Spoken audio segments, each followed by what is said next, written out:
আজকে কি হয়েছে, রাজার বাবা গিয়েছে একটু মাছ কিংবা মাংস আনবে করে। তো মঙ্গলবার আমার একদমই খেয়াল ছিল না, না রাজার বাবার খেয়াল ছিল। আবার রাজার বইও আনতে হবে, তো দুনু জনই বেরিয়েছে, রাজার বাবা রাজা দুজন মিলে বেরিয়েছে যে বই আর মাংস একই সঙ্গে কিনে আনবে। কিন্তু মাংসটা পাওয়া যায়নি, না মাছ পাওয়া গেছে, কারণ মঙ্গলবার এখানে মার্কেটের মানে মাছ মাংস মার্কেট একদমই বন্ধ থাকে, একদম বন্ধ। আর গিয়ে দেখে, যখন দেখেছে সমস্ত কিছু বন্ধ, তখন বইয়ের দোকানের দিকে রওনা দিয়েছে। তো বইটা আমরা ওখান থেকে নিই যেখানে আমরা 1 বছর ভাড়া ছিলাম উত্তরপ্রদেশে এসে। তো ওর বাবা ওখানে গিয়েছে বই আনতে, তো বই তো আর পাইনি, স্টকটা শেষ হয়ে গেছে। তো কি করেছে, এই যে দুধের মানে ভান্ডার নিয়ে এসছে, 2 লিটার দুধ, এখানে এটা ভ্যাসের দুধ নিয়ে এসছে। তো আমরা যখন ভাড়া ছিলাম তখন প্রথম প্রথম এইভাবে আমরা দুধ নিতাম, তারপর রুজ করেছি। অপরিচিত জায়গাতে গেলে যেরকম হয় প্রথম প্রথম, তো তখন থাকতে থাকতে মনে হয় কতটা চেনা পরিচিত। এখন আমরা কোনো কিছু প্রয়োজন হলেই আমরা ওখানে চলে যাই, কারণ ওখানে আমাদের কমফোর্টেবল লাগে মনে হয়।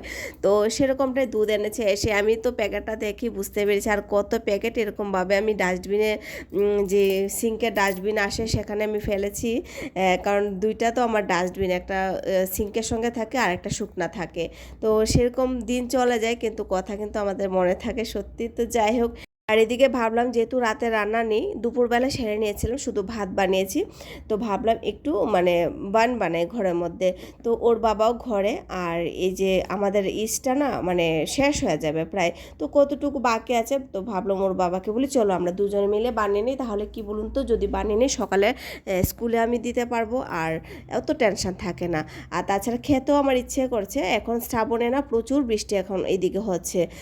তো বিশেষ করে বাচ্চারাও ঘরে।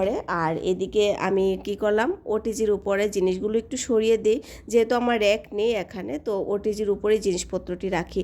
তো রাতে ছোট্ট একটা মিনি ব্লগ আপনাদের সঙ্গে মানে শেয়ার করব। ভিডিওটা তাজা তাজা দিলেই কিন্তু ভালো লাগে, কিন্তু যেহেতু আমার মাঝখান দিয়ে অসুস্থ হয়ে গেছে, সেগুলো প্রত্যেকটা ভিডিও আমার আগেরই বানানো। তো মাঝখান দিয়ে আমি অনেকটা অসুস্থ হয়ে পড়েছি, কিন্তু ভিডিও আমি বানাতে পারিনি। তো সেই ভিডিওগুলো আপনাদের সঙ্গে আমার শেয়ার করতে হবে, তো ভাবলাম। আর ততদিন হলে অনেক কথা জানেন তো ভুলেও যায়। আর এদিকে রাতের খাওয়া দাওয়া আমাদের কমপ্লিট। ওটিজির উপরটা আমি ফাঁকা করে এসেছি। তো এসে ওইদিকে ওর বাবা যে বানটা বানাবে সেই ডোটা একদম ভালো করে ময়ান দিচ্ছে। আমাকে বলেছিল, ভাবলাম তুমি তো ক্যামেরার কাজটা করবে না, তুমি এটা রেডি করে দাও, আমি বাকিটা করব। তো আমার তো দুনো দিকে সামলাতে হবে। তো ওর বাবাকে বলছে, আর এই জিনিসটা ওর বাবাই ভালো ভালো, সত্যি কথা ভালো ভালো জিনিস ওর বাবা খুব ভালো বানাতে পারে।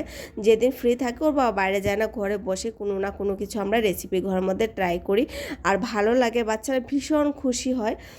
আর এই যে আমার ফ্লিপকার্ট থেকে এসে পড়েছে পলিথিন, ভীষণ অসুবিধা হতো এতদিন ডাস্টবিনটার জন্য। তো একটা মাথা ভিজানোর ব্যাপার থাকতো, সেটা এখন আর ঝামেলাটা মিটে গেছে। তো মাঝখান দিয়ে ওই বললাম না শেষ হয়ে গেছে, মার্কেটও আমার এই মানে সাইজটা আমি পাইনি, অনেকটা বড় আমার ডাস্টবিনে, একদম মাপে মাপে, এদিক সেদিক মানে কোনো কিছুই নেই। প্রতিদিন তো লাগে না, সপ্তাহে আমার দুটো ফেলে মানে দুটো পলিথিন হলেই চলে যায়, অনেক দিন যাবে পলিথিনগুলো। তো এদিকে আমি ওটিজির উপরটা খালি করে রাতে যে কাজগুলো মোটামুটি কমপ্লিট করে নিয়েছি। প্রতিদিনের তো যেরকম রুটিন কিন্তু ফলো করতে পারি না, প্রতিদিন একরকম যায় না, কোনো দিন এতটা ইজি মনে হয়, আর কোনো দিন মনে দুনিয়া সব থেকে কাজ মনে হয় আমার ঘরে। তো ওই দিনের রুটিনটা সত্যি খুব ভালো ছিল, সেই জন্য কিন্তু বানানোর একটা ডিসিশান নিয়েছি, কারণ এগুলোর মধ্যে কিন্তু এক্সট্রা সময়ের খুব দরকার। তো গতকাল রাতে ওর বাবা সমস্ত কিছু রেডি করে রেখেছিল, কারণ আমরা প্রসেসিংটা শুরুই করেছিলাম রাতের দিকে। বললাম না ওর বাবা মার্কেটে গিয়েছে, ওখান থেকে এসে রেডি করেছে, কিন্তু ওই বানগুলো না ফুলতো না। এখন ওভারনাইট রেখে দেওয়াতে ডো কেটে কেটে এত সুন্দর এগুলো ফুলেছে, মানে আর বানগুলো খুব সুন্দর হয়েছে, খেতে এতটা নরম, মনেই হয় না সত্যি ঘরে আমরা নিজে বানিয়েছি, মনে বেকারি থেকে আনা। মানে কি যে বলবো, যদি রেসিপিটা আপনাদের সঙ্গে শেয়ার করতে পারতাম। তো যাই হোক, অনেকটা দিন হয়ে গেছে, আর এখন নতুন নতুন ভিডিও শেয়ার করব আপনাদের সঙ্গে হয়তো। আর এদিকে বানটা ওর বাবা উঠেছি গতকাল রাতে কিন্তু রেডি মানে সেট করে ঘুমিয়েছে, সকালবেলা উঠে আমি শুধু সুইচটা দাবিয়ে দিয়েছি।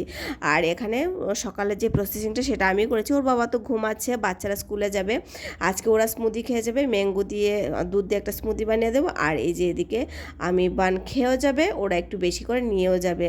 ওরা তো আবার স্কুলে যখন ঘরের কোনো মানে ঘরোয়া জিনিস দিয়ে দিই, ওরা মিলেমিশে স্কুলে গিয়ে সবাইকে মানে একটা সার্কেল থাকে, সবাইকে দিয়েই খায়, তো একটু বেশি করে দিয়ে দিতে হয় যেহেতু ঘরে বানিয়েছি। তো যাই হোক, এটাই ছিল আজকে একটা ছোট্ট